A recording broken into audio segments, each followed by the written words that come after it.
Hello once again, everyone. So I want to thank everyone for showing up, and I wanted to let you know that we've got a little sort of an infusion and a video distraction that will be on my left that will show some visual highlights of the tour that we've been talking about. So just in case that if you wanted to drift a little bit to the right and see some visuals, I will not hold it against you while I'm speaking. Lucinda, Randy, Anna Maria, Nakia, Logan, and Frederick. 6 of the many people I met or heard from during our Connecting Communities tour, which launched last April. And while each of the paths are unlikely to ever cross, what they share is a desire for robust and affordable connectivity. As you know, FCC commissioners regularly leave the Beltway to deliver keynote speeches, attend industry trade shows, and meet with state and local officials. But our Connecting Communities tour approached things a bit differently. It was designed to listen and to build relationships with individuals, startups, and nonprofits. These are the voices that are too often unheard. During this tour, I officially visited communities in a total of 7 states: Arizona, California, Colorado, Massachusetts, New Mexico, New Jersey, New York, Pennsylvania, South Carolina, Washington, and West Virginia. And while there are too many stories to recount today, a few have left a powerful impact on me. At the Perkins School for the Blind in Watertown, Massachusetts, brothers Logan and Shane demonstrated innovative ways in which off-the-shelf technologies are enabling them to communicate with increased ease and aiding them in their quest to gain more knowledge, skills, and independence. In San Francisco, I visited Code 2040, a nonprofit focused on increasing awareness and opportunities for top Black and Latino and elite Latina engineering talent. The meeting reinforced how much diverse, highly qualified talent is right there in that region, but it is going virtually unnoticed by Silicon Valley's top companies.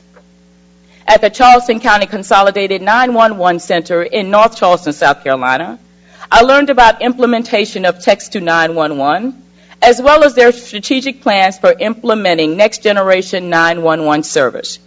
Charleston County has the distinction of being among the approximately 19% of U.S. counties with text capability. Now, that is not a high percentage, which means we've got much more work to do. In New Mexico, I visited Navajo Nation, where we discussed the successes of the Lifeline program, the Tribal Mobility Fund, and how the Commission can do more to promote broadband on native lands. 2 weeks ago, I traveled to Morgantown, West Virginia, where I joined Senator Capito for a series of meetings focused on the intersection of broadband availability, connectivity, and health. I also visited Preston Memorial Hospital, an acute care facility located in Kingwood. If you've been up there, there's some windy mountains. Be careful what you eat. And we discussed why broadband is needed to support patient care. Speaking of patient care, I needed some by the time I got up the mountain. And just last week, I went up to Essex County Correctional Facility in Newark, New Jersey, where I met with several inmates and their families and learn more about how prison phone reform is lowering the emotional temperature and strengthening bonds between inmates and their families in that particular facility. Eons ago in technology years, when I joined the Commission back in 2009, we were talking about residential broadband speeds based on exceeding 200 kilobits per second in both directions. By the FCC's own admission, a far outdated standard for the time for sure. But it would not be until the next year that we updated our definition to download speeds of at least 4 megabits per second.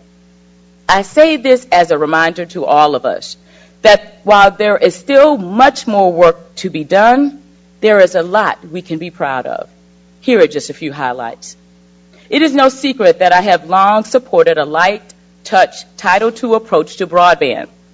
I have also consistently fought for mobile parity. Whether a consumer uses a fixed or mobile broadband connection, they deserve a free and open internet.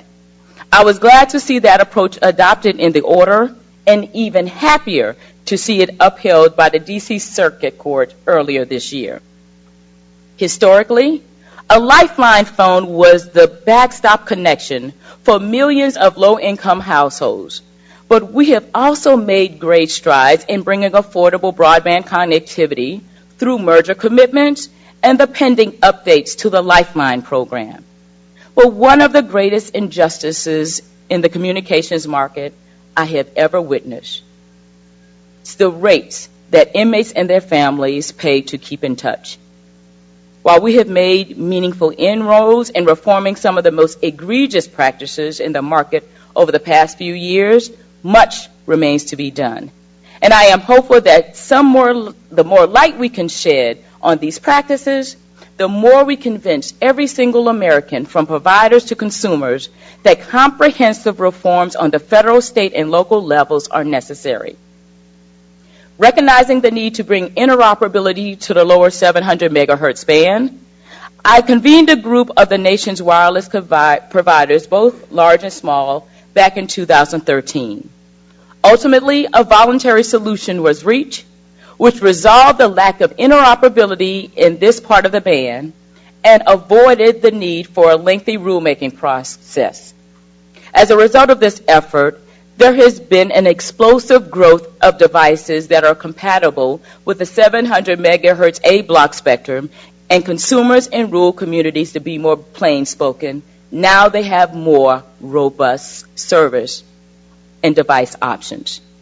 As acting chair that same year, I proposed to eliminate the sports blackout rule, a 4-decade-old practice for you sports fans that allowed the NFL not to carry games in a team's home market if the seats had not sold out within 72 hours of kickoff. Chairman Wheeler carried this proposal to the finish line, and that rule is no more. Then in 2014, at my urging, the Commission launched a Connect to Health Task Force as a way to examine the intersection of broadband connectivity, advanced technology, and health. Most recently, we announced a broadband health mapping tool, which looks at the relationship between connectivity and health down to the county level. Now we can more clearly identify current issues and develop future solutions to address connectivity gaps and promote positive health outcomes that are unique and tailor-made to each and every community. In last October, the Commission took the first steps in nearly 3 decades to revitalize AM radio stations.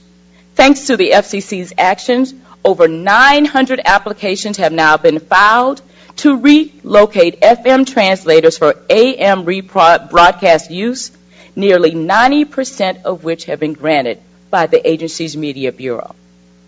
Approving applications to site antennas and other infrastructures are difficult policy challenges for local governments, to be sure, but it is one that we can successfully overcome if all stakeholders collaborate. I was particularly pleased to bring industry stakeholders to the table to make a number of commitments that could help resource-constrained municipalities transition to streamlined rules the Commission adopted in order to bring connectivity to those areas in need. And I urged the Commission in February to launch a fact-finding effort aimed at examining obstacles that may be preventing greater access by consumers to independent and diverse programmers. In September, the Commission adopted a notice of proposed rulemaking that appropriately targets 2 of the most egregious offending practices, and that's unconditional most favored nation and unreasonable alternative distribution method provisions. All of this led up to this afternoon's policy forum, which we are calling Solutions 2020, because we firmly believe that we can achieve robust, affordable connectivity for all Americans within the next 4 years. A variety of innovative solutions are being presented, as you've heard, by academics, practitioners, and other thought leaders, with the goal of pushing us across the finish line with a laser-focused framework that prioritizes the areas of greatest need. The 6 pillars I will outline, if fully implemented, will connect those digital deserts with robust, affordable communications solutions. Lack of affordability remains one of the largest barriers to connected communities in this country, which is why I have made it the first pillar. Streamlining deployment is central to this effort. We must ensure that all providers are able to deploy and upgrade their infrastructure at the lowest cost and quickest pace. The best way to achieve this is by taking another look at the FCC's regulations on pole attachment. The bipartisan legislative package approved by the House Energy and Commerce Communications and Technology Subcommittee last year would ensure that pole owners provide non-discriminatory access to their poles and would make federally owned poles subject to the FCC's existing rules. Additionally, the Broadband Conduit Deployment Act, which was included in the committee's legislative package, would greatly reduce deployment costs by including broadband conduit during the construction of federal highways.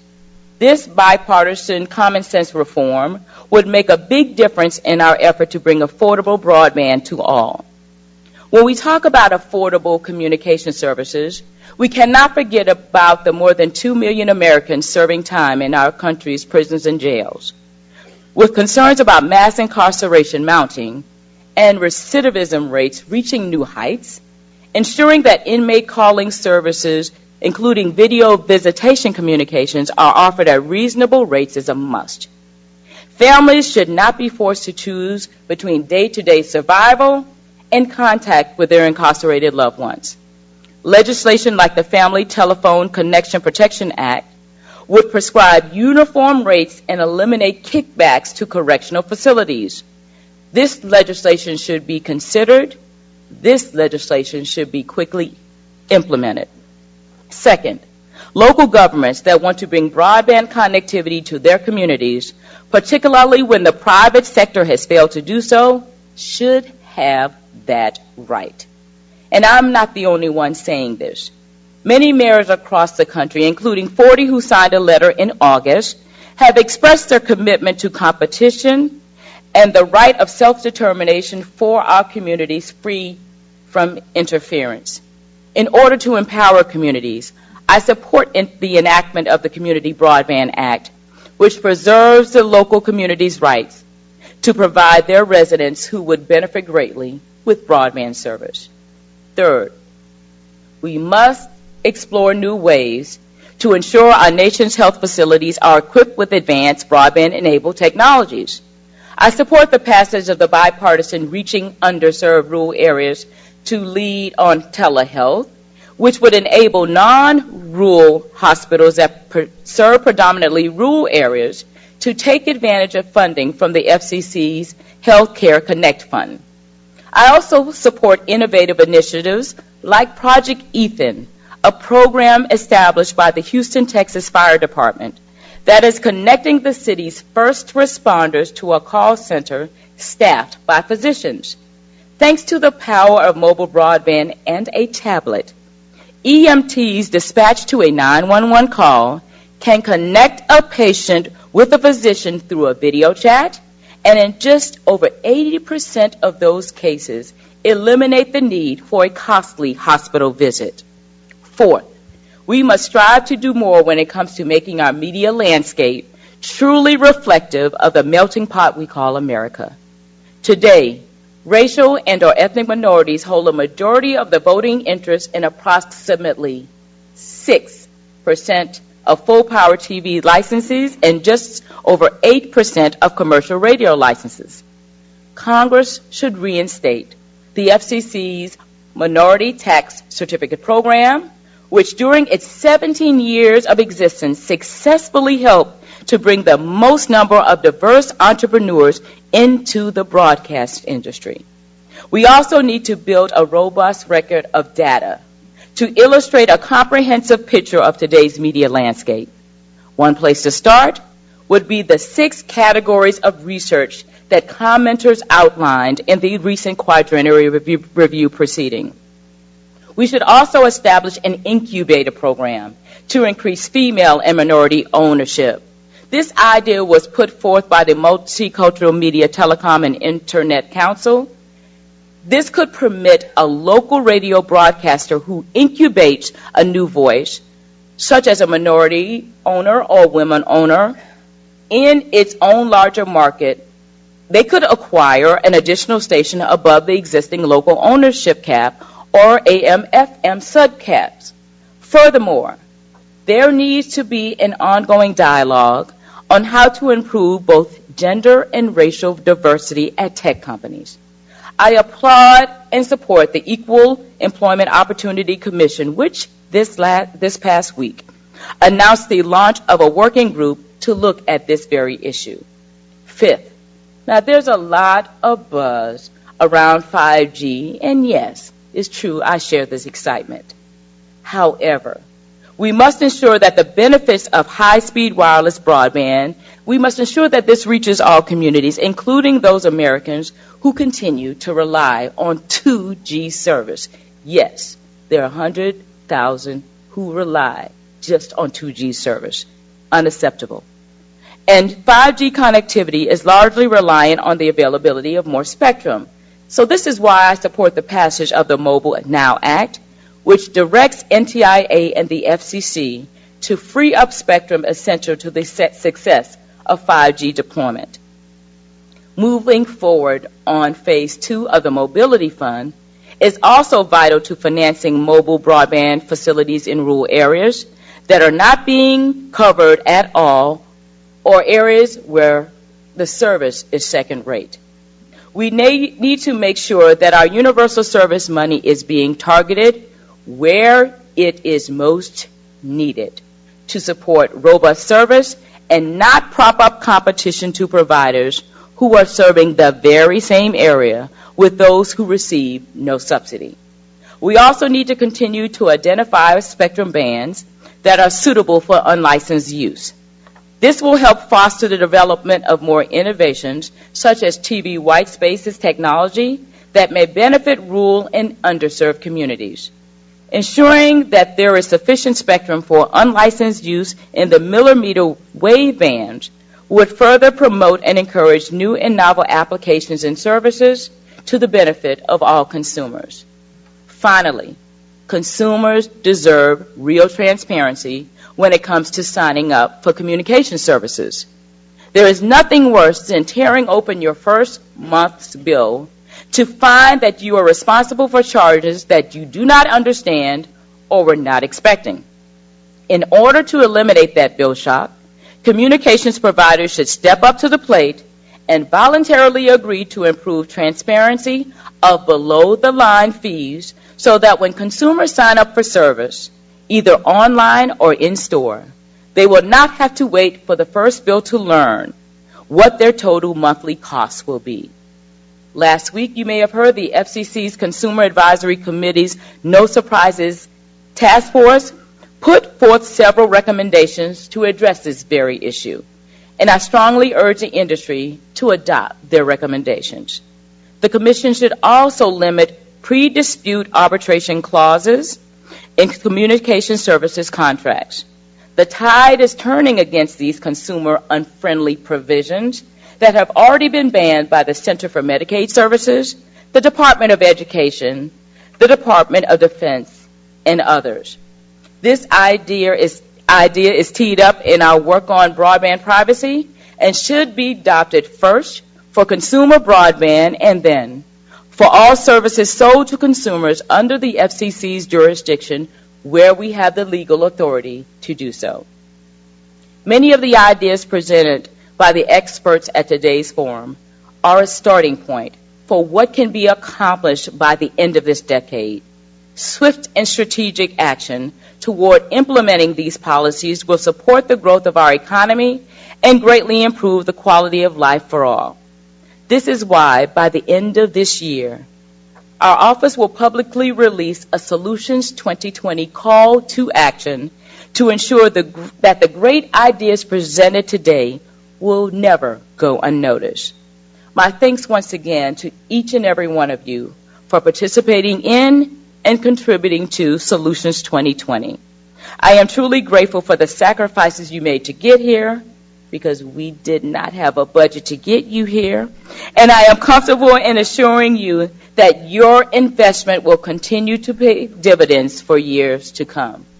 Only by working together with an eye focused on the individual needs of local communities can we deliver by 2020 a robust, affordable connectivity opportunities for all Americans. And I thank you very much. And as we move now to our next lightning round, I would like to introduce to you a good friend, and everybody's a good friend today, and I truly mean that, Dr. Adam Clayton Powell III. This next round will be moderated by him. Thank you very much.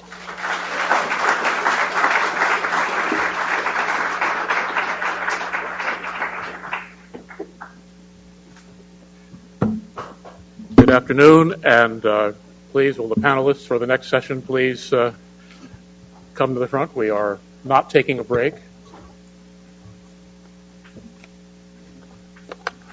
I think you're all familiar with the format, which is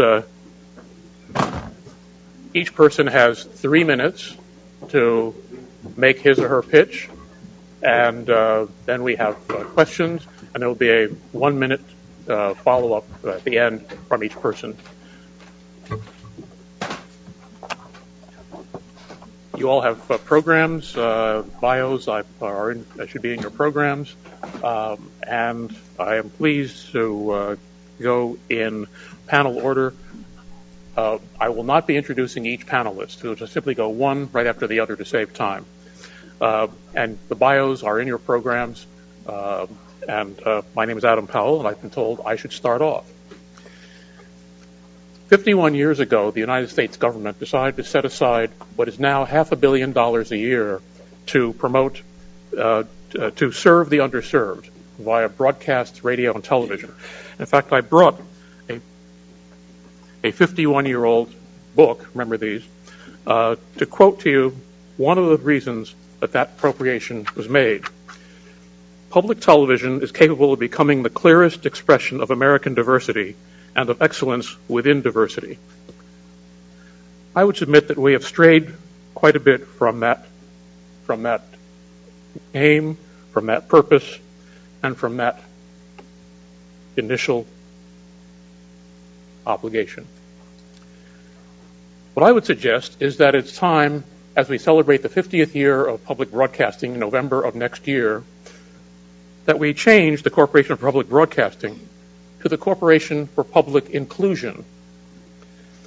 That no federal funds, no government money should go to any recipient or project unless that recipient or project has, as part of its primary explicit purpose, the advancement of inclusion and diversity. The original goal of the Corporation for Public Broadcasting 50 years ago was to build out the public radio and television system. One could argue that system is not only built out, it is being dismantled by the perhaps unexpected, unanticipated consequence of shifting of spectrum through the spectrum auction. Most, if not all, of the minority-owned public broadcasters will wind up going off the air, notably, and perhaps the largest, Howard University's Channel 32 here in Washington, D.C., Howard University expecting to gain hundreds of millions of dollars from the auction. This is not a time to sit back and declare victory. This is not a time to say that we are satisfied with the way things are going. I submit this is a time to have an explicit Corporation for Public Inclusion. I'll now step down and yield the balance of my time to David Cerulli. Good afternoon. It's a pleasure to be here today, and thank you, Commissioner Claiborne, for this great opportunity to be able to address this group and for what you've put together here today. It's very meaningful and important to us. I'm here on behalf of independent cable networks all across this land, and I appreciate the opportunity and the platform, Commissioner, that you've given us to to address the serious barriers and the significant market dysfunction that we as independent cable programmers face. The solutions I'm going to propose today will help promote diversity, level the playing field, and benefit consumers who want diverse and independent programming.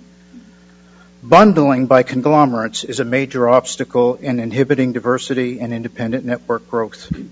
A small number of conglomerates have tremendous anti-competitive leverage. Of the 250 networks that are measured by ComScore, 162 are owned by 11 media conglomerates. Conglomerate programmers force MVPDs to carry and compensate them for all their channels, regardless of ratings, regardless of viewership, and regardless of performance. This practice limits consumer choice, lessens competition, creates monopolies, and squeezes independent programmers out of the video marketplace. The solution to bundling, very simply, it should be prohibited.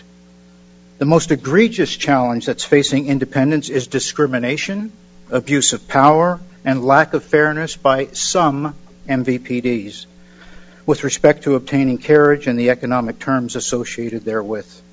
Some MVPDs discriminate against independent networks by demanding payment for carriage in contrast to paying license fees to lesser performing conglomerate networks. The solution to that, in my opinion, is that distributors should be required to make carriage and compensation decisions on the basis of consumer demand and ratings performance. They should be required to engage with independent cable networks in bona fide good faith negotiations. The evaluation and selection process should be transparent and result in fair, reasonable, non-discriminatory carriage terms and conditions, including license fee compensation, tier placement, packaging, and channel positioning. MFNs, we believe, should be prohibited to the extent they are allowed. We believe they should be mutual. In closing, I believe that true diversity can only be achieved with a strong base of independent programmers. Those programmers cannot grow their businesses or even survive in today's marketplace based on OTT or ADM distribution alone. To be economically viable, they need to be distributed on MVPD's linear platforms. The Commission, we believe, needs to address not only MFN and ADM issues, but also bundling, discrimination, and abuse of power issues that are jeopardizing the survival of independent networks. If it fails to do that, its efforts at digital inclusion will only result in a universe dominated by the same media conglomerates that dominate the multi-channel world today. Thank you again for this opportunity.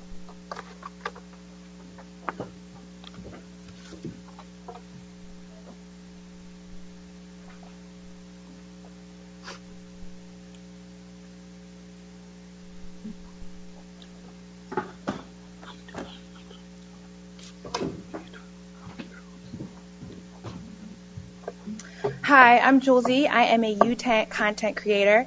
I initially launched my YouTube channel around 2011 to fill the void in content that is curated towards African American and women of color who are career-minded and educated. And then I moved into curating a community called Smart Brown Girl, where I help to empower women of color and help amplify their voices by breaking down complex cultural issues and encouraging them to understand that their smart intellect is within them and that they can impact change on a local level within their own communities. Part of the challenge in the blessings of social media has been that there is an instantaneous amplification, and oftentimes that means that anyone who can create a meme can influence thought on a large level, and therefore we have a lot of ahistorical misinformation circulating that's really hard to navigate for someone like myself who really wants to focus on ethical and having integrity in their content. So part of in curating this community of Smart Brown Girls has been coming up with how to encourage people to research and helping provide a ethical and integral standard to how we share information on the internet. The internet, and specifically YouTube, has really been a disruptor in this space in that it has allowed a lot of us that have been locked out of the publishing houses and cable networks to rise to the top and curate content that reaches an often disenfranchised and marginalized group and also harness our consumer power. Part of the problem still is that figuring out how to monetize. We're still building that out since this is a newer system, but it really has helped us to create diversity on a geographical, racial, gender, handicap level, that often when we talk about diversity, it gets very singular, and we have been able to help amplify these voices within these communities. Without the internet, we really wouldn't have this access, and I think it also has helped us to understand and identify areas where we can continue to improve our communities and really usher forth issues that might often go unlooked. So I really want to thank you guys for giving me the time to be here. I really appreciate this opportunity, and I hope that we can continue having these conversations and understanding that even though sometimes it's challenging constantly being told how we can do better, that we do live in an imperfect society, and it is understanding that there was always these groups that are getting left out in the conversations, and helping them to understand that they don't always have to look to others, that they have the voices within them that can be amplified, and the internet is providing that space for them. So thank you for your time.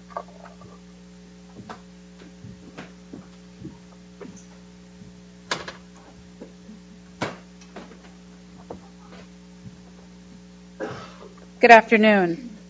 I'd like to begin with a story of a young lady named Montserrat.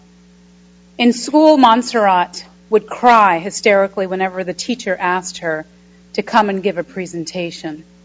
But one day, a young woman came into her classroom and asked if any of the girls in this district that was considered high needs would be interested in joining this program called CompuGirls, a program that was described by Montserrat as one that was going to introduce girls from high needs districts that we know are disproportionately African American and Latina to ideas of social justice, computational thinking, and culturally responsive computing.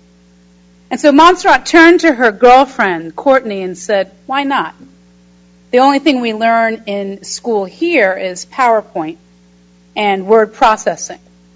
And CompuGirls happened to be on a university campus that seemed very foreign and distant, although it was only 2 miles away from them. And so Montserrat began her time in CompuGirls, which was a 2-year program at the time. She took the digital storytelling class. She identified a social or community issue. She learned how to create a game. She ultimately graduated from high school, and because of her experiences in CompuGirls, she became a young woman who went to the university, first one in her family, and then ultimately became a peer mentor, during which she learned how to program using Python, the robotics, that she taught many of the young women who were then in the program. Montserrat's story continues because she's presently in Mexico City on a Fulbright, and she's taken a portion of our CompuGirls program and modified it and is researching how it can affect one of the highest needs districts in Mexico. Montserrat will be returning at the end of this academic year to teach in the same district in which she was recruited, and ultimately to pursue her PhD and what she said, computer science, and wedding it with social justice. I share this story because it illustrates 3 of the solutions that I'm honored to talk about. One is that the work that we do in informal education, such as CompuGirls, is important, but for sustainability purposes, it needs to be integrated and supported programmatically and research-wise in formal settings. Solution number 2, that there needs to be greater connection between the technical and the social, and what we call, over 10 years of me researching through quantitative and qualitative means, the activities related to culturally responsive computing. How do we nurture girls of color, girls from high needs districts, technosocial agency? It's not just about technical skills, it's also power skills in order to ensure our pipeline is robust. And then third and finally, is that we need to think of the intersectional and contextualized identities of our young people. That it's not simply the youth that we should be targeting, but the youth and the ecosystems in which they are navigating. Thank you.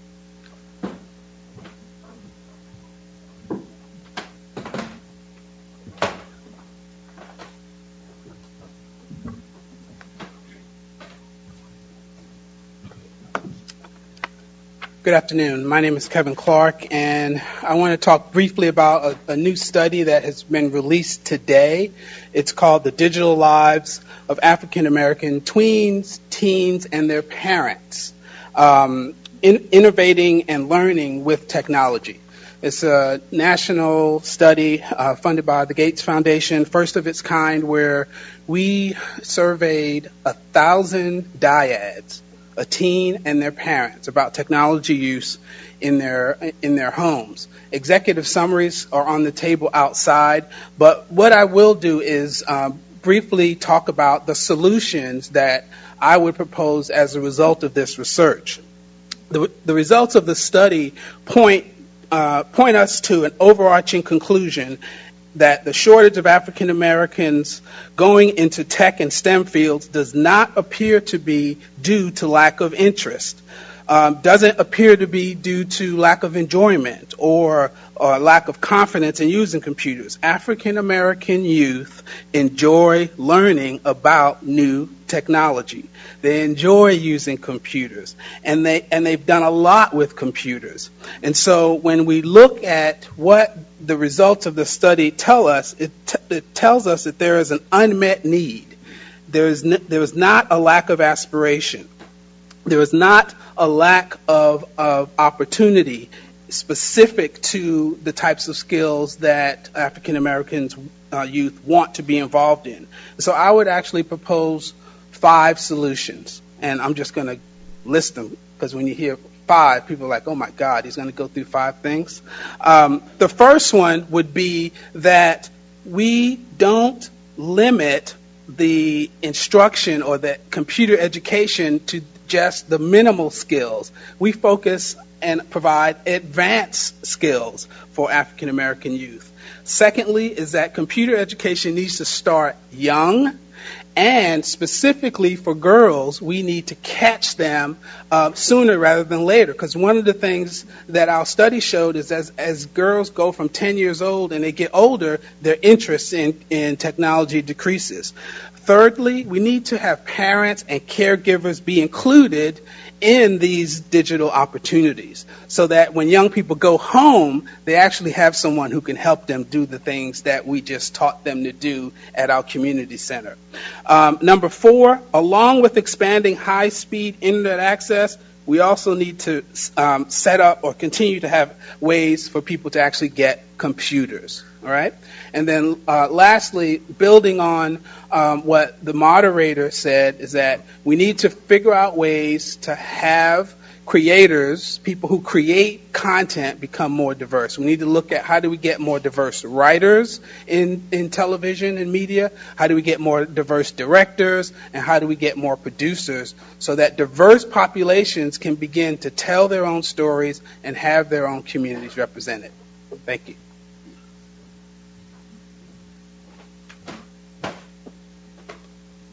The floor is yours. Thanks.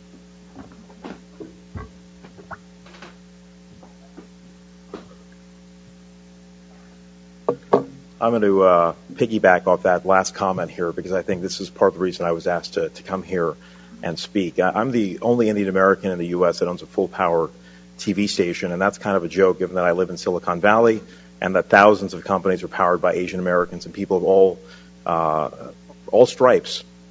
And yet in the media business, we have seen in full-power television, less than 3% of full-power stations are owned by women and minorities.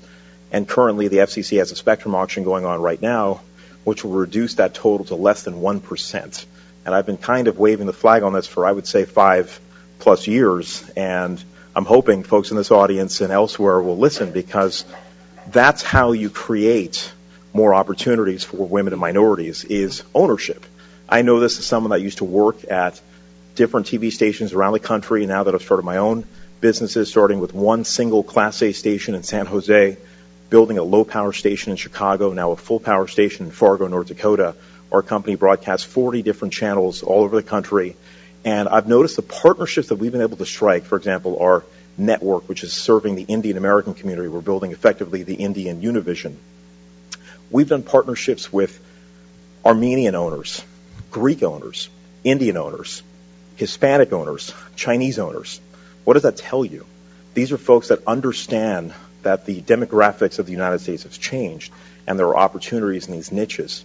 And we've been able to create a viable business which merely over-the-air broadcasting. We don't have much cable or satellite rights in most of our markets, and that's what's the stunning part. As someone that now has a single station as a full power in Fargo, North Dakota, I've noticed that it's such a challenge for an independent to go up against the entrenched powers in the cable and satellite world. And so they're not going to make it easy for someone like me to get on their system as a full power. Think about if you broach them as a low power station or as an independent or a woman or minority group. It is almost impossible. So I think the number one thing that I would like to see the FCC do, and all of us, is if you saw what happened with net neutrality and the 4 million plus comments that came in from all over the country, it showed that Americans were paying attention to this issue. And I understand there are so many other issues in this country that are going on. We're a couple of weeks away from an election. But media diversity is so critical to our democracy. If we don't have leaders from all walks of life in different organizations here espousing for their rights at the FCC, you have this homogenous news coverage. I've seen it at different stations that I've worked at, where you have a wire source that gets passed into 100 different stations. And then you see the jokes on the late night shows where the anchor people are reading the same scripts. It's because everything has been compressed and homogenized. We need more localism, more diversity. That only happens with diverse ownership. That only happens with opportunities being provided to different folks in management. I, for one, have hired Indian female engineers, Hispanic anchor people, people of all different backgrounds. If they can do the job, we give them the opportunity. We don't look at race, color, or creed, and that's the important part, is that in these big constructs, oftentimes you get whittled out. But the small groups will take chances on talented people, and that's all we're espousing for, is an opportunity for all, and the FCC can definitely play a strong part in that. Thanks.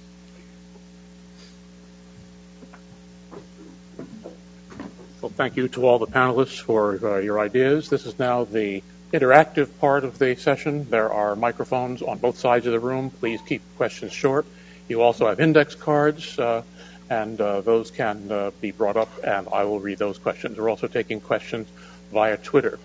And I think I see somebody at the microphone. No? Okay. While we're waiting for questions, I first want to thank the Commissioner for bringing together people with such great ideas. Thank you. I was taking notes. Do any of you have questions for each other? How do I get a TV station? Get lucky. I got very lucky. The first station, actually, I'll show you a quick story. The first station I was able to buy into, I actually interned for when I was in high school. And so 15 years later, I worked at different TV stations, got a bunch of experience, and the economy was falling apart, and I was able to make an investment with my family. I literally had to grab every member of my family and say, hey, guys, we have a chance to buy into a station in the San Francisco Bay Area ourselves, and it's our hometown. Let's give it a shot. And the DTV transition was happening, and we took a whirl on it, and we launched 20 different channels over the air, 12 video, 8 audio, created the most diverse TV station in the United States. And from that, we were able to create all these opportunities. We have Vietnamese women that have started Vietnamese networks. We have 6 different Vietnamese channels that do local news, that get political advertising for the mayor of San Jose's race, for the congressional seats, assembly seats, all in the Bay Area, starting with just that opportunity to serve diverse niches, Vietnamese, Chinese, Hispanic, African-American, Filipino, Indian, Korean. It just started with that thought that, hey, if we open up the platform to everybody, people will come. Right. What an idea. Question from the floor. This is sort of a half-baked question, but as a reporter, I have this instinct to just fill any silence with a question, so I'm just going to throw it out there. The FCC obviously is working on its set-top box proposal right now, and one of the interesting sort of subplots to that issue has been the effect of the proposal on minority programming. And you've got a lot of what I guess you would call the big ones in the minority programming space, TV One, for example, saying that this would hurt minority programming or minority programmers, I guess. And you've got other folks, which I get the sense are sort of smaller players in the minority programming space, saying, no, we like the idea of sort of democratizing the set-top box so it might be easier for a YouTube creator, for example, to get on people's television. So for the media-focused folks up there, interested if you have any thoughts on that proceeding. I guess I'll jump in. I am firmly a believer in competition. If you're an entrenched player, with all due respect to TV1 and all the folks that currently have carriage, that have done deals with Comcast and so on, if you're already in there, of course you want to protect your domain. But to me, let's open up the platform to everybody. I can show you dozens of examples. The Polish community in Chicago, the African American community in Chicago, Vietnamese, so on. These groups are not even getting meetings with the big entrenched MSOs, let alone carriage. Again, I have a full power station in Fargo, and it took me almost 2 years to get full carriage in my market because other folks tried to keep me off the system, and I have full power must carry rights. So think about someone like me as an independent. If you're an independent with no rights like that and you go in there cold turkey, getting a meeting is almost impossible. Getting on the system is also almost impossible. So to me, open up the platform.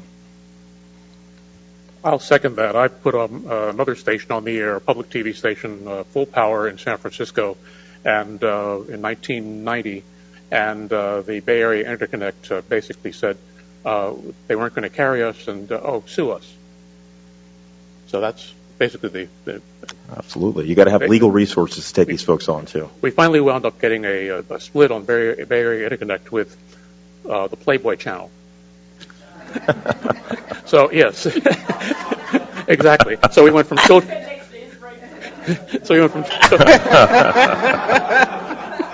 we go from children's programming to X-rated programming on the same cable channel.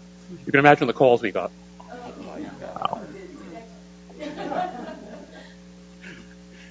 Any other questions, comments?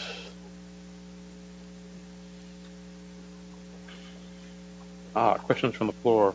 What are the 2 or 3 things you think the FCC can do to improve the state of minority ownership? I have some suggestions. First and foremost, this incentive auction that's going on is an absolute travesty. And I understand there's some billions of dollars to be made for the big boys, but if you talk to people, and people aren't supposed to be talking in the industry, but I can speak freely since I don't have any stations in the auction, but it's horrible what's going on because the folks that are entering the auction are the independent and the women and minority-owned stations in the major markets. So these urban centers, which are the most diverse parts of our country, the stations that are focused on those communities are all getting wiped out in this auction. So there's going to be virtually no ownership left of diverse players or people that understand what it means to cover the Chinese community in San Francisco, which watches 50% of their television over the air. So if you go to Los Angeles, there's almost 200 channels over the air, 30 Vietnamese channels, 30 Chinese channels, 40 Hispanic channels, 10 Armenian channels, African American. We have our Indian network, Filipino. And if you live in D.C., you don't see this stuff. But if I live in California, so I'm on the front line of seeing all these different communities being served.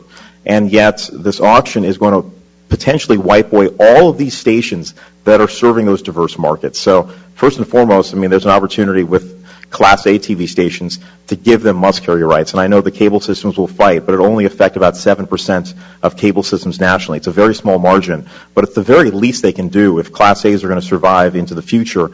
That's an entry point for full-power TV stations and for people like me who got his foot in ownership in Class A, learned everything, learned all the technology tricks, and applied it to full power. And now we have more programming, more local programming in North Dakota for our one station than every other broadcaster in the state combined.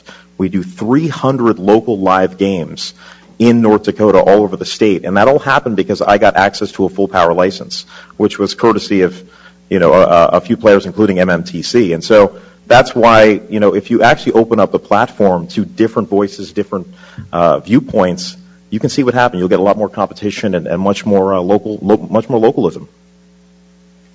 Here's a question for Jolsey from someone with terrific handwriting. Maybe the accounting people will love this.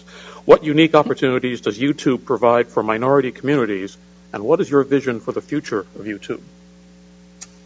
I think YouTube has definitely taken a focus this year on being more cognizant of the nuances of what it means to uplift diversity. I think we're still finding a difficulty in the geographical diversity, but those who are able to settle themselves in New York or LA have been able to definitely benefit a lot through curating. Like Issa Rae now has a series on HBO, and she started Awkward Black Girl out of LA.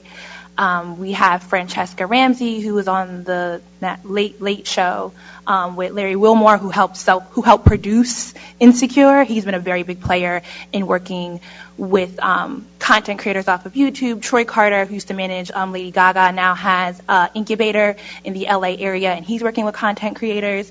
Those who have been able to get into comedy have done very well. I think we still haven't seen a lot of kind of higher brow content that really gets into the space of like politics and policy for minorities, which is a space that I'm in, and it's a bit more difficult for us since we are not doing comedy when we are trying to talk about more complex discussions. But I do feel like the effort is being made, and it's not, you can't expect it to be an immediate process. Like, we're in DC, everything takes a while.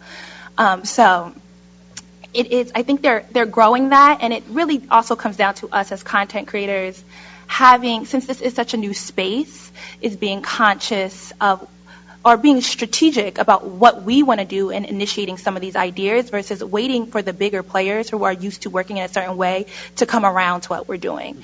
So it's also about us harnessing our voices in a very strategic manner and being able to learn kind of more of the business aspect of it so we can present ideas that can move forward.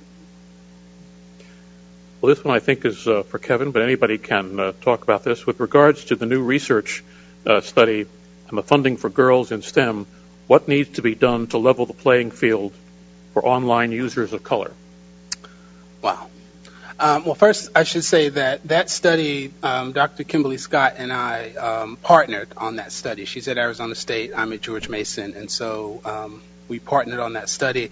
I think there are a couple of things that need to happen. One is for online access, to begin to have online access be reliable, be accessible all the time. And I often give this example of when I travel with my kids, right? We get off the airplane, they run into the airport, and we get to the hotel, and what's the first thing they ask about? Wi-Fi password. What's the Wi-Fi password? And I'm like, are you kidding me? Right? And so I think we need to make sure that all children have ready access, have that access all the time. So no matter where they are, they have access to content, they have access to interactive and engaging activities so that they don't have to figure out how to turn off and turn on, right? When you leave your office and you go home, most of us, unfortunately, are still connected, right? A lot of young people who have only access or primary access at school, and that, when I say access, I don't mean just to Wi-Fi, I mean access to content, access to expertise. When they go home, they don't have that access. And so, yes, they may have a computer that has Wi-Fi, but they don't have access to the content or to the expertise to help them connect all of those things. And so I think that could be one of the ways to kind of pull everything together in terms of online, is to figure out ways to make sure that young people have consistent and reliable access across those three spaces where they reside: home, school, and community. Can I follow up with Kevin real quick? Just, it's part of, I kind of follow this up with, on the ownership side, is that, for example, I have a license in Chicago right now that reaches about 9.5 million people. If I was given the ability to be able to broadcast as well as provide data as well as voice, I could reach about 10 million people, especially in those areas in Chicago that are completely ignored, and perhaps charge $5 or $10 a month for unlimited data and really apply competition and pressure to the entrenched players. And that's how you open it up to young people and give them access. And so this is what the FCC can do this right now. There's thousands of licensees out there. If they just allowed us to leverage our licenses, provide that data, provide that bandwidth that we can do right now, because the technology's there. I live in Silicon Valley. Happy to introduce Commissioner Clyburn or anybody to these companies. We can actually open up competition and get that data connectivity to all these young people who then create their own companies, their own apps, their own opportunities for their communities. Now you're talking about serious money. Commissioner Clyburn, you and I were at a conference, you recall, where the CEO of a company said that his IT department was his daughter. Question from the floor. You may have answered this in part, but considering what Adam said at the beginning about the future of public broadcasting and minority ownership, and we're losing a lot of those stations, potentially, we don't know, with the incentive auction, and since that's going to be the law, are there any tangible ideas or suggestions that you would propose to make sure we do not lose that coverage? I understand that a lot of minorities use over the air, and if you can reflect on that too. Yeah, I mean, this is my whole experience for the last 7+ years. I mean, an inordinate amount of folks, and it's not just, when we first started this business 7 years ago, people said, well, who's going to watch this? This is basically poor people, right? But you'd be surprised. I have people who are literally judges on the federal bench, folks that are CEOs of, 9-figure companies that come up to me and say, yeah, I cut the cord, I'm watching over the air only in San Francisco, in Fargo, in LA, in Chicago, and all these major markets. So you'd be stunned at how many people are watching over the air and how that is being adopted by young people who are obviously using YouTube and all these new technologies, but are also cutting the cord. And so to go back to how it affects public broadcasting, again, this is all kind of tied in where the stations that have been targeted, I think one of the most sinister things about this auction is that there have been hedge funds that were created. They were formed to actually attack the non-commercial stations. And they've actually bought into a lot of these non-commercial stations in New York, in San Francisco, all over the country. And these guys are very savvy. They've done partnerships. They've kept it off the books. They haven't even reported to the FCC. And yet they've been able to get away with running these stations for a couple of years, anticipating the auction to take place, and then they're going to get a big cash payout. And this is the problem, is that you have Wall Street that's dictating the auction and not necessarily broadcasters with a real interest in serving the community. Keep in mind, we all have mandates to serve the local communities, and you have folks that have amortized all these licenses. So I've been paying attention to this for a number of years. I'm very concerned about the lack of diversity in ownership, and non-commercial stations are definitely going to be affected all over the country. Comment? Yes, this is directed at Dr. Clark. I don't know you, so I'm picking on you today. I have a person of the day, and you're it, Doctor. Oh, my God. Well, and Dr. Scott. You know what? Let me let Dr. Scott. I'll pick on her. So, Dr. Scott, can you tell me, you teed up a number of things, and you made me think about the 2% issue that we talk about a lot in terms of tech diversity or the lack thereof. Do you have a blueprint, or, how can we recalibrate high-tech Silicon Valley and Hills and other places in the industry that seem to have a 2% ceiling in terms of diversity? Okay, in a few seconds. I think, and I'm coming from an academic point of view, so I have to preface my statements, is if we look at the data in particular, as Kevin said earlier, it's not a lack of motivation or interest. I did a projection over the next 10 years as to how many African American and Latina young women could graduate from high school, and then compared that with the projected number of tech jobs in particular. And what we found in the data is that if just 25% of the projected number of African American Latina female graduates filled those tech jobs, we would still have a surplus. And so I think that if we're talking and strategizing in terms of how to address the ideas of disparity and inclusion, we need to look at the data and think, perhaps some people would say it backwards, but I'm saying let's look at forwards in terms of who do we have, and that it's not a lack of interest but a lack of opportunity and a lack of access to resources. So there's multiple divides, and I think that until we start to look at these divides in terms of nuanced ways, in terms of getting intersectional and interdisciplinary work, so that it's not simply how do we get more individuals and then gauging our success based on pure numbers, but how do we get more individuals to do something, to innovate, what you were talking about, and to own. And that can be one gauge of our multiple successes. How do we also think about getting their parents and the other individuals within their ecologies to be supporters and nurturing the identities of these young women?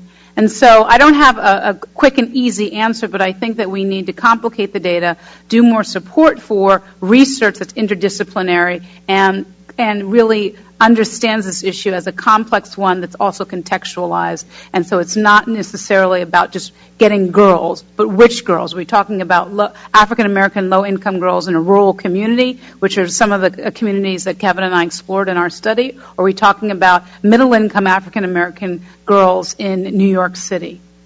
And one thing I'd like to add is that I also think we should also reframe this thought. And when we think about this 2%, we're thinking we want to increase the numbers in Silicon Valley. Well, what about people who don't want to go to Silicon Valley, who say, you know what, I don't want to be the 2% because that's hell, right? I want to be able to have the skills, the wherewithal, and the resources to create my own, to do what I want to do over here. Remember when there were like 8 music companies, like BMG and Sony and those big ones? And a lot of musicians and a lot of people who created music kept trying to get into those companies. And then what happened? Finally they said, forget it. We're going to make our own.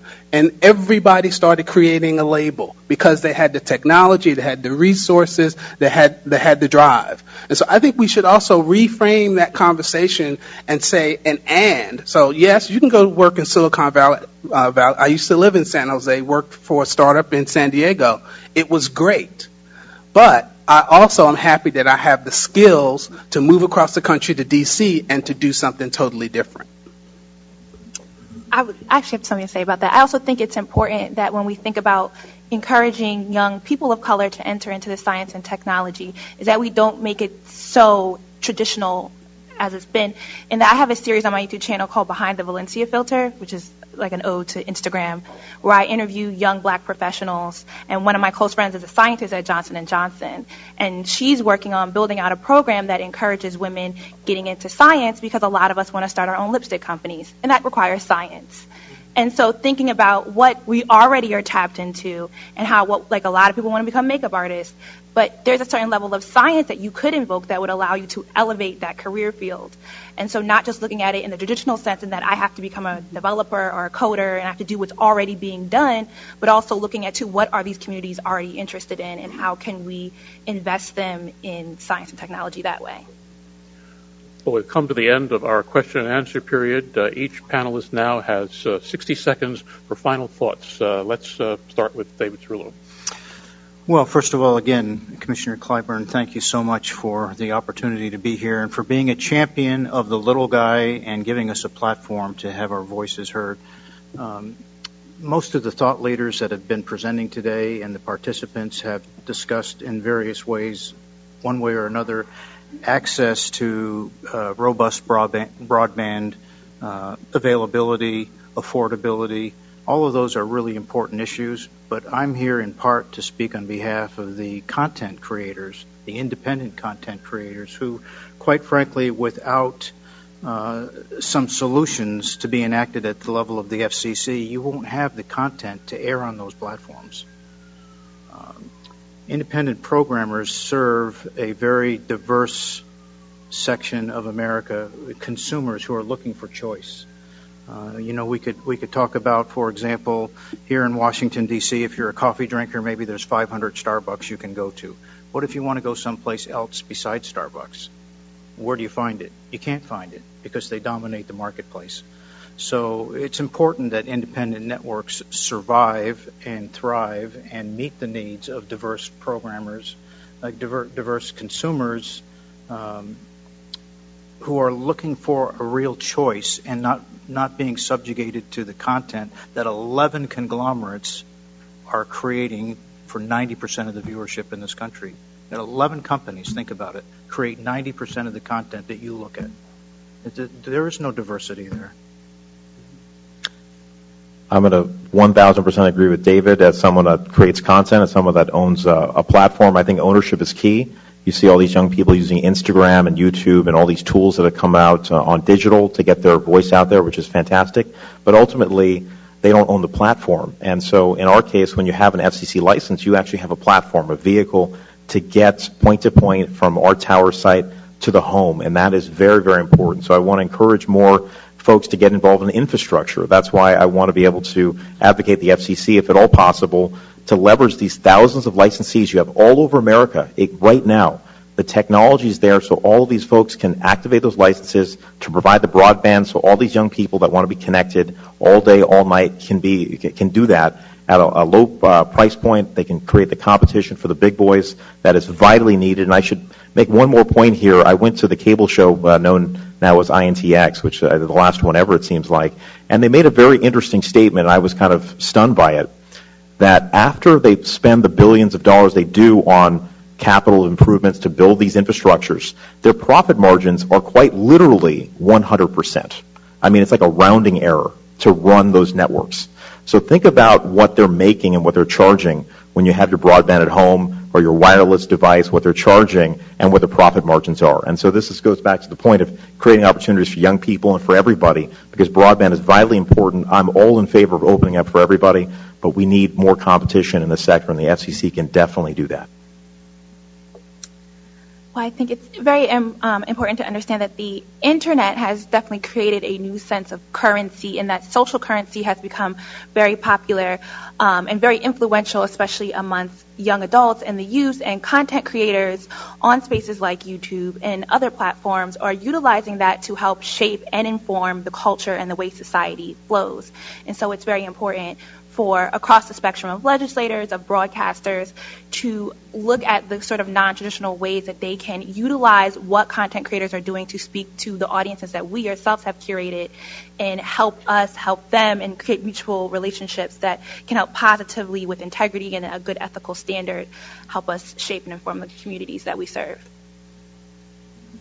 And I agree with everybody. I just want to add that for us in the center, we're interested in how use is leading to innovation. And innovation not only for the individual, but how that individual becomes what we consider the technosocial change agents. So the individuals who become leaders that wed their technical with the power skills, so that we can have a more equitable society and greater numbers of innovators, owners, and not only consumers in our communities of color. So as we talk about young people and broadening participation in STEM and getting young people involved and engaged in these technology-centered careers, we need to keep two things in mind. Is that through all of this, we want to use technology to help young people become aware and engaged with their community. And we also want them to know and understand and feel that they have the ability to impact and to change it. And they can do that through technology and through media. And so we need to help young people and increase diversity in media content creation, which will lead to different voices in the room telling different stories. And so when we look at broadcast, streaming, digital, those are the ways that we can encourage young people to have play active parts in media creation. Because once we solve the access problem, then what are you going to have access to? Thank you. And I would just close where I began by talking about public non-commercial broadcasting.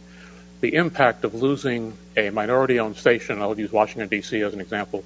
At WHUT, Howard University Station, you had Kojo Namde, you had George Strait, formerly of ABC News, you had Rene Poussin, formerly of CBS News, you had, as PBS said, network-ready talent who were minority, who were producing and anchoring local programs.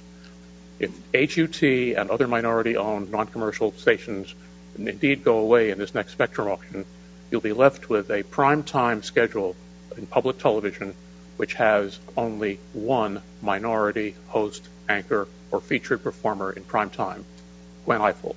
All the others are white throughout the entire PBS schedule. No commercial network has a record like that. No commercial network would succeed with a record like that. There is no excuse for this. So please join me in thanking our panel. Thank you.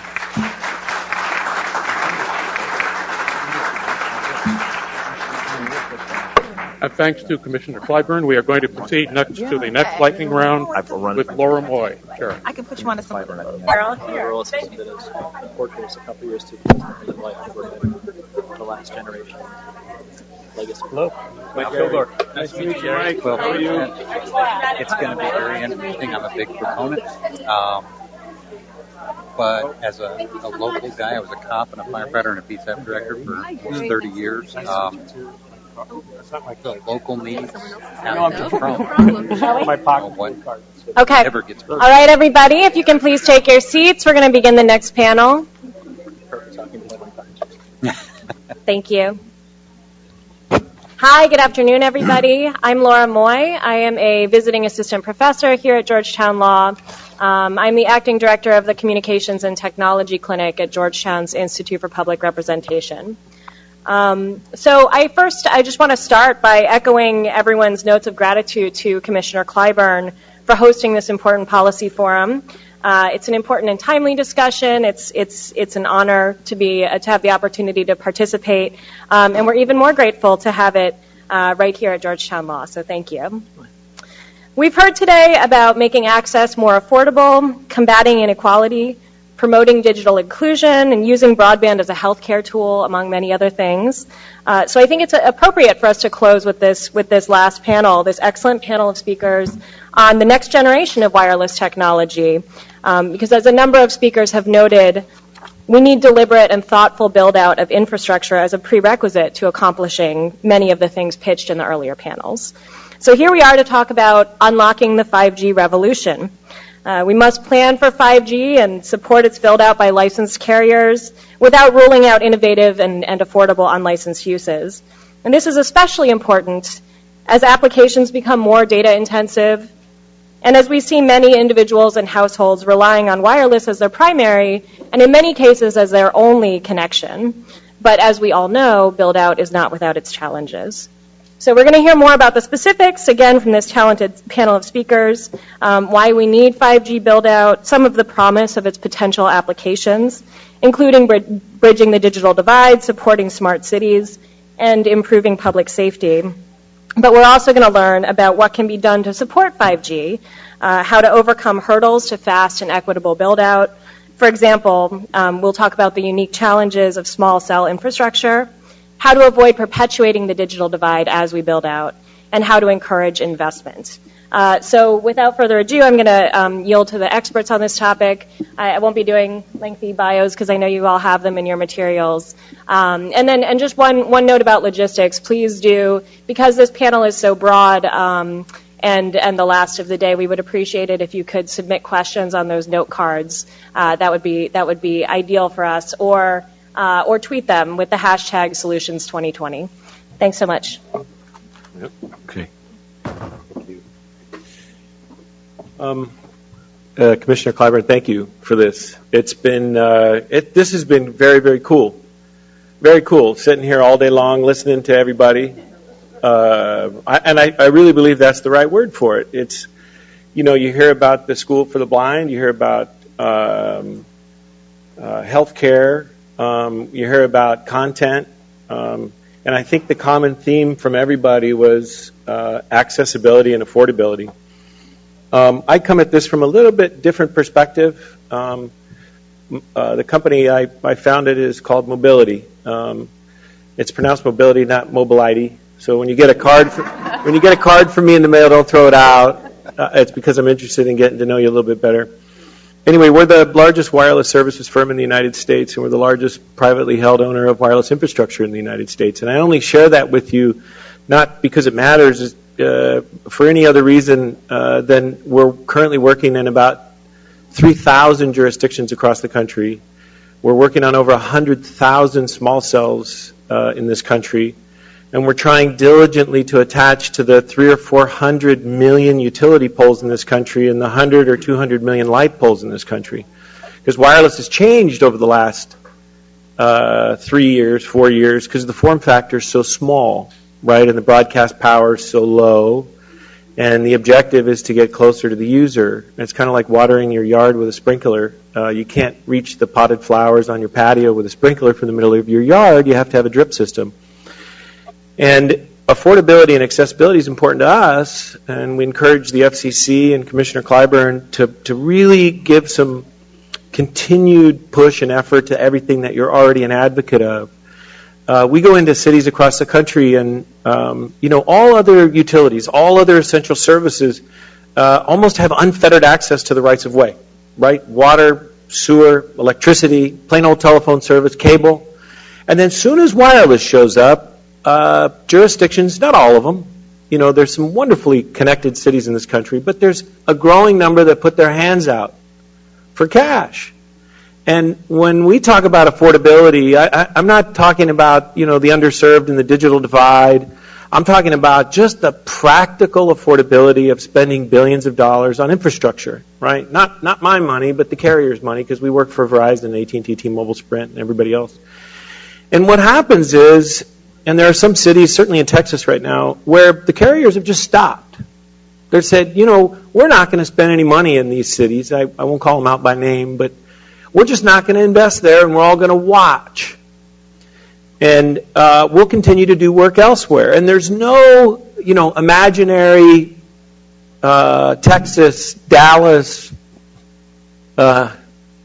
bank account that everybody's just going to wait to spend. We'll just spend and invest elsewhere. And then there's cities across the country that are starting to charge so much for access to the rights of way and making it so complicated for access to the rights of way that the only parts of the city that the carriers are going to cover are 1st and Main, 5th and Main, 10th and Main. Nobody's going to go down to 110th and Main or the South Side or the East Side and invest because it's so hard and it's become so expensive. So what's happening is not only is legislation becoming so prohibitively complex to access the right-of-way for wireless, which is an essential service, and I would say more essential than anything right now, because even homeless people have a flip phone. But it is probably the most essential issue that's deepening the digital divide. Because the carriers will begin to spend only where it makes sense. And trust me, every carrier in the United States knows exactly where you have no service. They know exactly where your service doesn't work. But they can only afford to fix the top several thousand. And that other million areas that aren't being covered, they don't have the time or the money to invest. And what's happened over the last several years is the form factor has become so small. Small cells are as big as smaller than your briefcase and so cheap that we can cover everywhere. But cities and jurisdictions are starting to be greedy.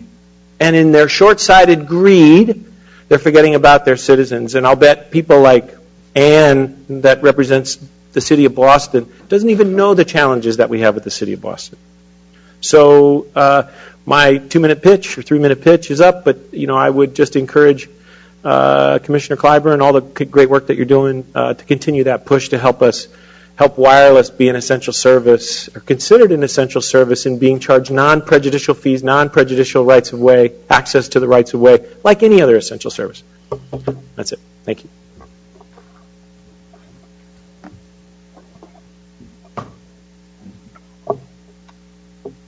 Commissioner Clyburn, I would personally, or I guess on behalf of the Rural Wireless Association and Sagebrush Cellular, I'd like to commend you for your continued dedication and commitment to rural America.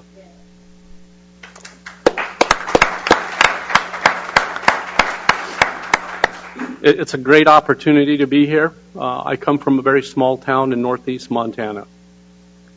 And on the way out here to Washington, D.C., I had a little bit of downtime in the Minneapolis airport. Prime opportunity to catch up with my son who's off in college. And, of course, we do it via text. And he asked, Dad, where are you headed? And I said, well, I'm going to D.C. And he said, well, what are you doing there? My head's a little large, right? Small town guy, you get to come to special invitation from Commissioner Clyburn, and I'm feeling pretty proud. Well, I'm going, son, to the Commissioner Clyburn's 5G forum. And he says, geez, Dad, you haven't even launched 4G yet. All right. So, first thing, son, if you're watching, it's a good thing you're paying your own college tuition. But serious, a little dose of truth always does pops well, and I'm reminded of it by my rural consumers. And today, though, we're here to talk about solutions and not problems. And that's kind of where I want to shift my focus. Dr. Clark, you couldn't have said it any better. Your kids, the first thing they do when they go to a hotel is try to hop on Wi-Fi. The time I've been here this afternoon, I've seen almost every one of you on your mobile device. I've only been here a couple hours. We're a connected world. We live on mobility. And we also need to think about why we're looking for Wi-Fi. Is it because it's free? Or is it because of performance? And this is where 5G is going to play a very critical and important role. While the 5G standards are not yet developed, we do know that it is going to be very, very fast. Fiber-like fast. Or perhaps it's referred to as Y-gig. It's going to be low latency. It's going to be very high frequency. It's going to propagate over very short distances. Due to the high frequency, the electronics are going to become much smaller. We've just heard that they're going to be on light poles and all kinds of utility poles, and they're going to be everywhere. And in order to provide these ultra-fast speeds, these devices, these new base stations, if you will, have to be connected via fiber. We've heard earlier about the importance of the right-of-way, pole attachments, things of that nature. All of these things become increasingly important when we densify the network with this high-frequency, ultra-fast technology. Yes, we live in a wireless world, and it's only going to get better. So what is rural? We got a little bit of an understanding of what 5G is, but what is rural? In my rough research since I've been here, I guess Washington, D.C. area is about 67, 68 square miles, and about 670,000 people, or 10,000 people per square mile. Where I come from, 10,000 square miles and maybe 10,000 people or one person per square mile. So imagine, if we're talking about densifying a cellular network, what the challenges might be in rural America. And here's why it's important. Sometimes we forget where things come from. Does food come from a grocery store? Does gasoline come from the gas station? Does electricity come from the outlet in the wall? No, in many cases, all of those resources and commodities, they come from rural America. So I think it would be really important, and I hope we could all acknowledge that there's a symbiotic relationship between urban and rural America, and one simply cannot exist without the other. And again, I commend Commissioner Clyburn for her commitment to rural America, because she also understands the importance of providing these broadband services, whether fixed or whether mobile, to all Americans. And I am rambling on too long. I wish I had 5 more hours. I'd love to spend more time with you, but I've got to move on. Thank you very much.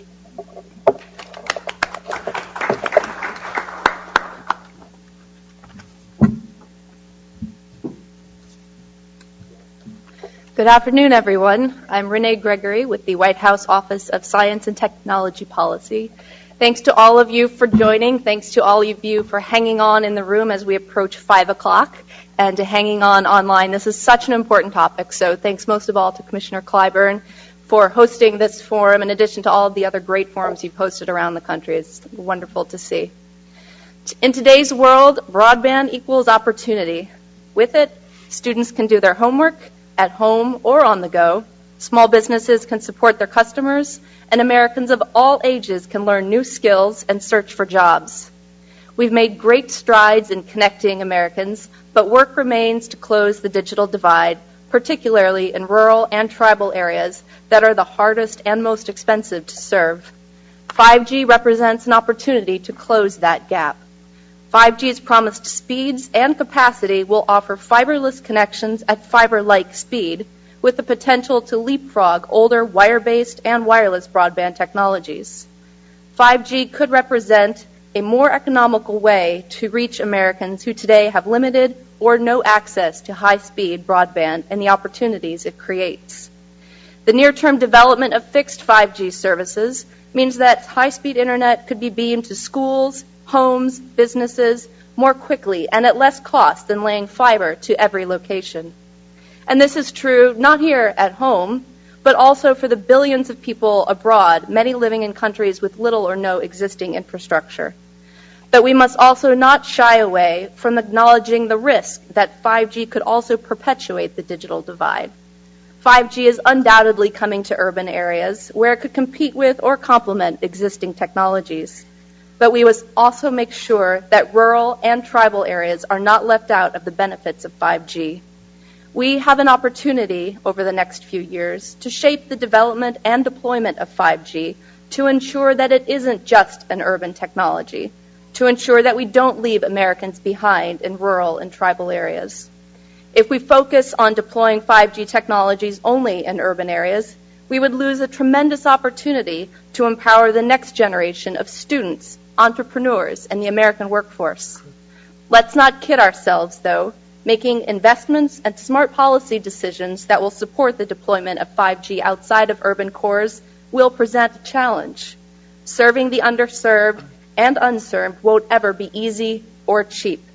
but let's seize the moment now, while 5G is in its infancy, and commit to working together with communities, with providers, and yes, with the federal government to harness the power of 5G to close the digital divide for all Americans. Thank you.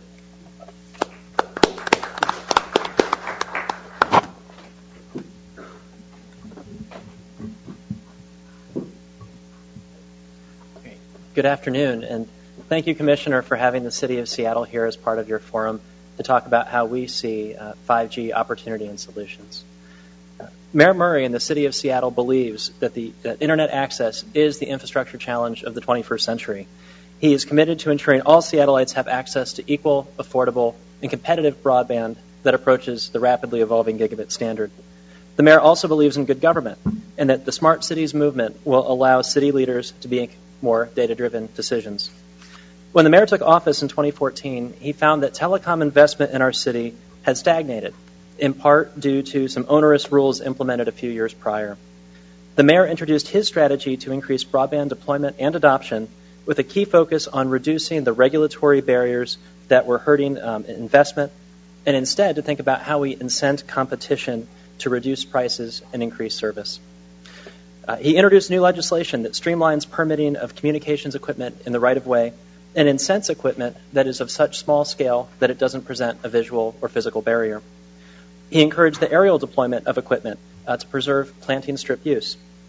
Now, of course, Seattle is home to breathtaking natural landscape with water and mountains, and so visual mitigation was also a key part of the legislation to make sure that our neighborhoods saw value in Internet service and not a hindrance or a barrier.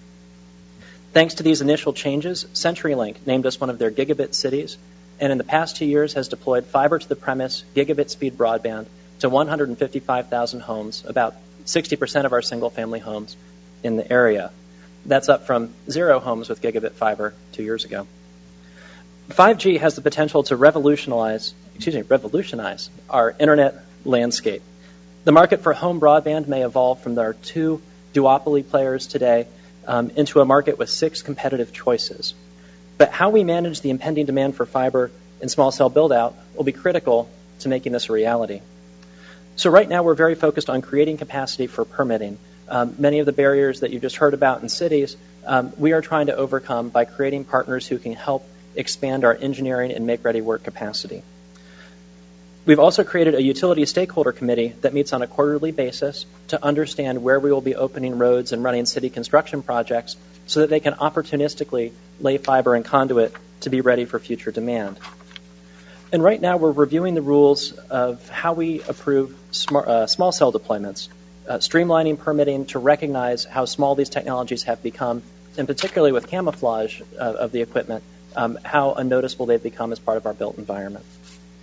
We believe that programs like these will help speed the deployment of 5G technology in Seattle, but we also need help from carriers and the FCC. We need an open dialogue and education. Local governments need transparency, not just like the industry expects from us.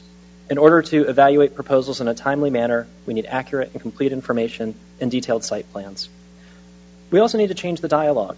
Local governments should not be viewed as roadblocks or barriers to entry, rather acknowledge that we must balance the need for 5G deployment with the competing needs for the use of our limited rights of way and other publicly owned assets while maintaining public safety, upholding the law, providing equitable access, and preserving community aesthetics.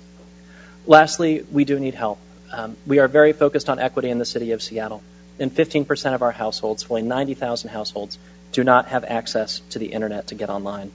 We look forward to working with our carriers that as they roll their 5G deployments, that we continue the tradition started by our current wireline carriers of having low-income internet discount programs and other services to make Seattle a more equitable place. Thank you, Commissioner, and thanks for your time.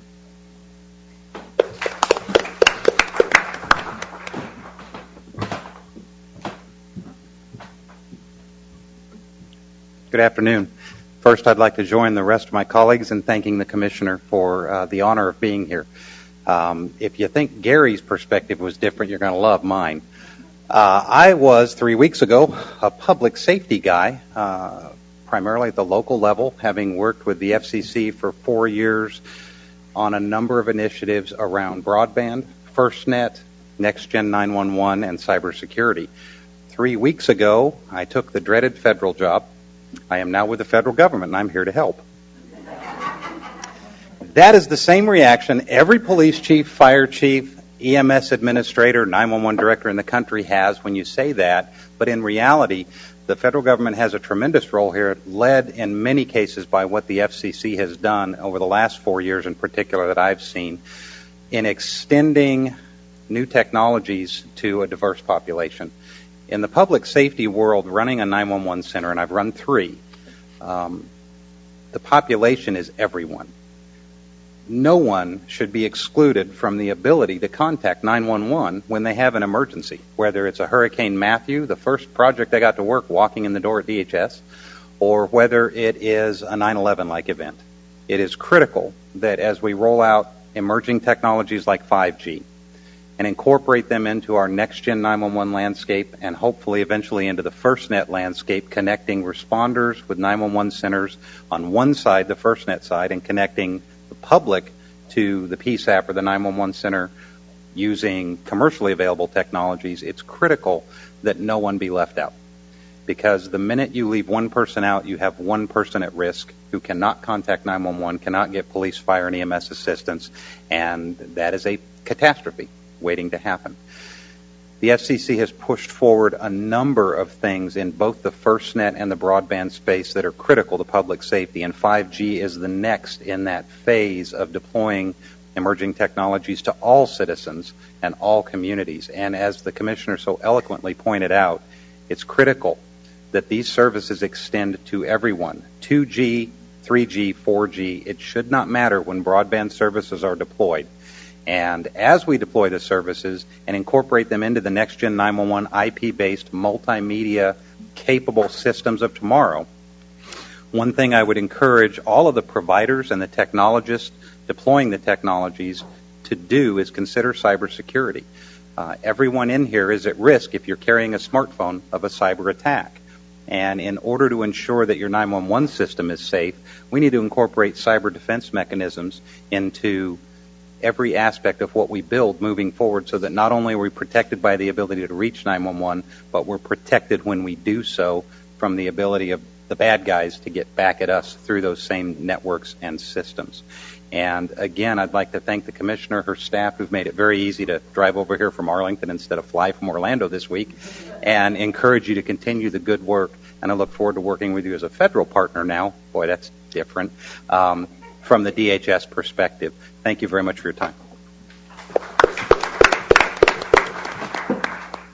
All right, thank you to the panel. And if I can just remind folks to submit questions on those note cards. I think that there are a few people walking around with some available, although we do have a handful of questions in the queue. So thanks again to the panelists. Our first question is, do we need to start thinking about a chief digital inclusion officer to actually drive progress in the private and public sectors? For anybody, yes. I think it's a fantastic question, and whether it's a chief digital inclusion officer, some other title, or someone's responsibility in a portfolio, it is critical that we in cities and in government think about how it is we close the digital divide. In the city of Seattle, I'm honored to have that responsibility for our city, and we have a dedicated team of 5 staff who are working day in, day out to not only think about how we bring right broadband and how we increase subsidies and discounts, but to work directly with our community organizations to understand why we have a divide. Today in the city of Seattle, we're generally above the national average and only having 15% of our households not on the internet at home. And yet that is still an awfully high number, and it's been a number we've been unable to move in the past few years. We convened a group of community leaders over the past year, folks from academia, from corporate life, as well as from faith-based organizations and our community organizations, to really understand why we still see that continuing divide and what tactics we need to employ to close it. It's no longer just cost. There are language barriers. If you work 2 jobs, do you have time to be at home for an 8-hour appointment window from our cable company to get service connected? If you've never had access to the internet or need it as part of your job, do you understand the impact you're having on your children by not making that available in the home?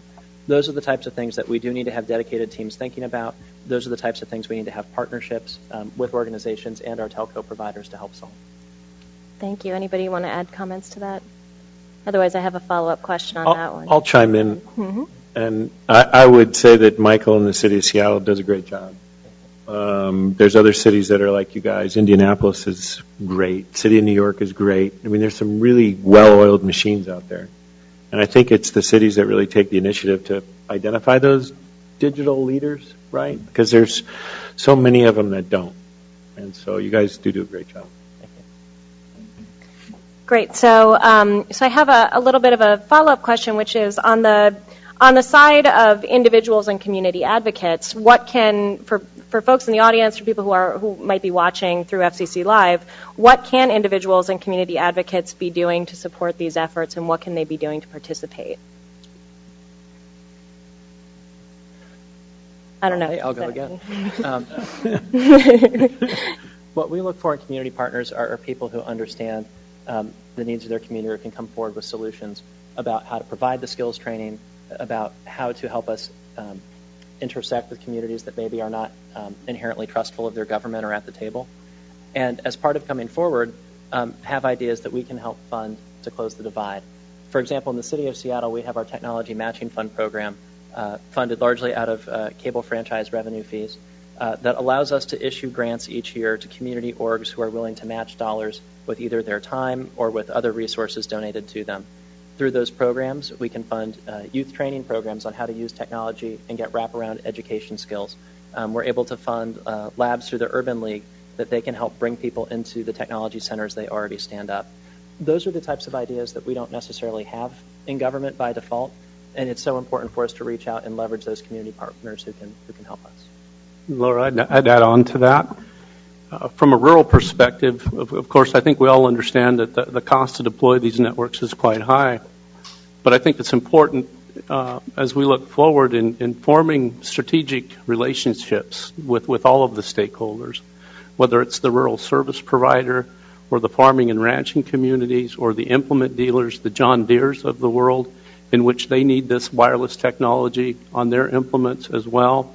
Healthcare is a great example for rural America. Telehealth and telemedicine, distance learning opportunities, energy producers, whether it's coal-fired plants, hydroelectric plants, or renewable sources. A lot of these things happen in rural America, so I think they could all stand to benefit from enhanced wireless coverage. So I believe those strategic relationships with those that are willing to serve would be beneficial and serve us all better. So let me jump to a slightly different topic, which is so we heard a little bit about cybersecurity and the importance of ensuring that these networks are secure, and that as we move to next generation emergency services, for example, that we are keeping security in mind.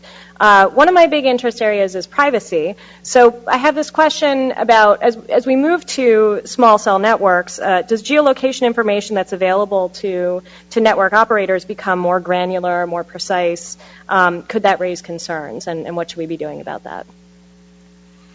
I guess I'll jump on that one real quick.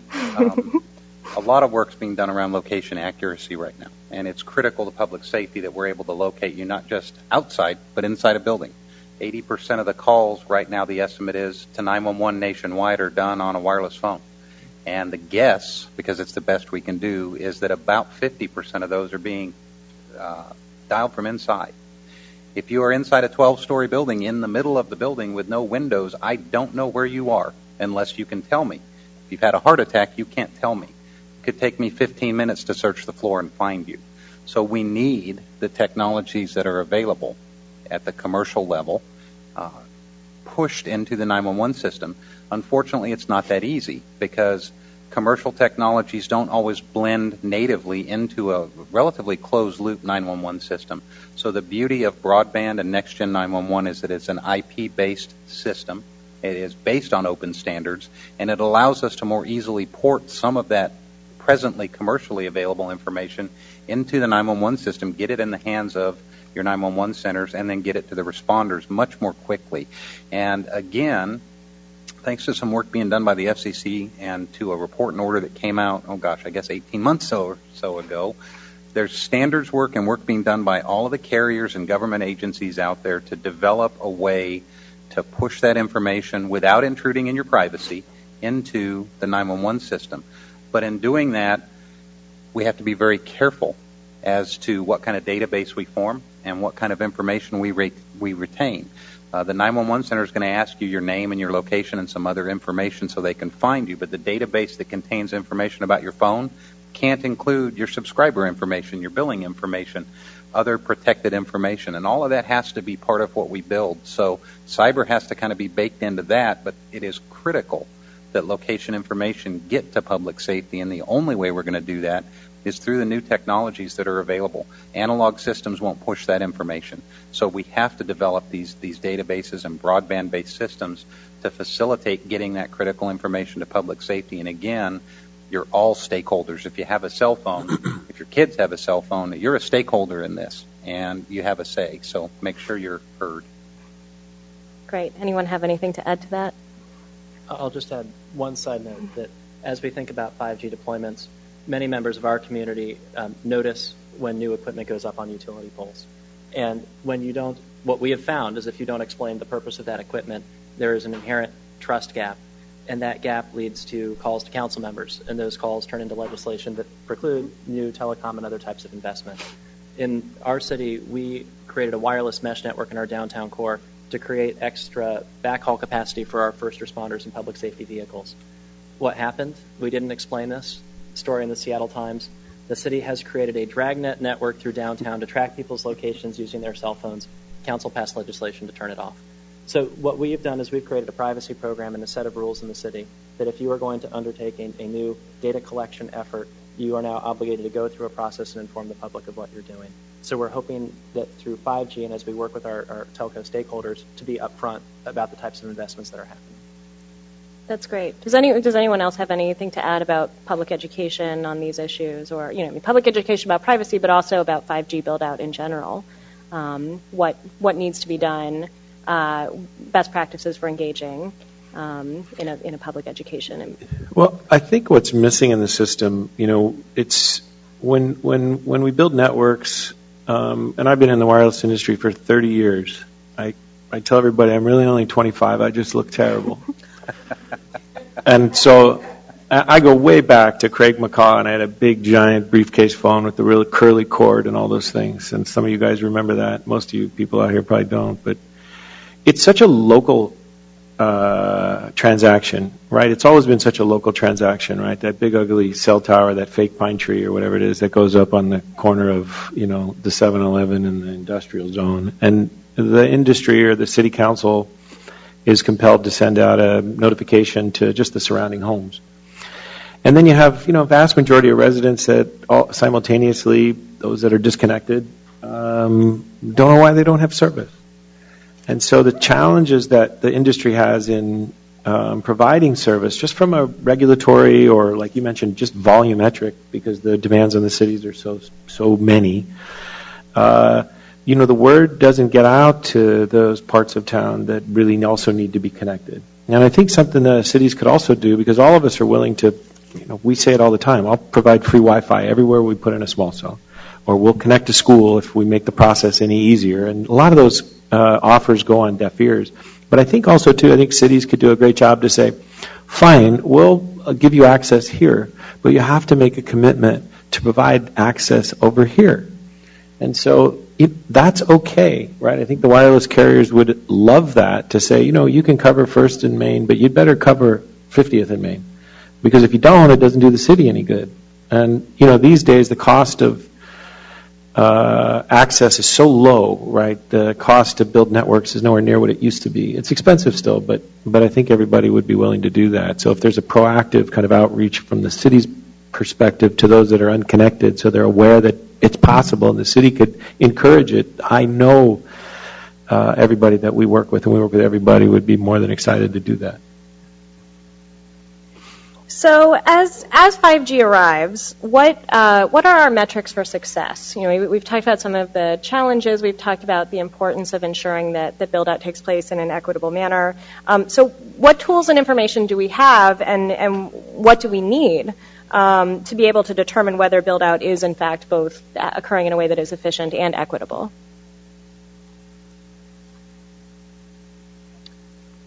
I won't be shy. If my 23-year-old and 26-year-old can send a multimedia message to 911 so they'll quit bugging me about why they can't, we win.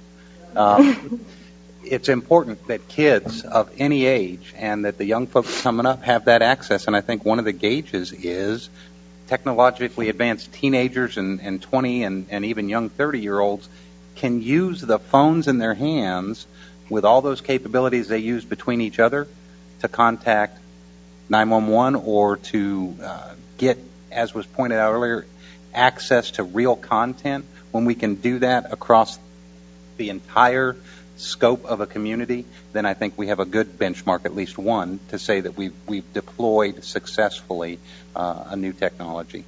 And I'd like to say real quickly, too, I want to commend the carriers in this country, all of them, whether the rural or the urban area, for being the ones who are forward-looking on deploying the technology. And one of the things we say in public safety is we don't invent the networks. We're consumers.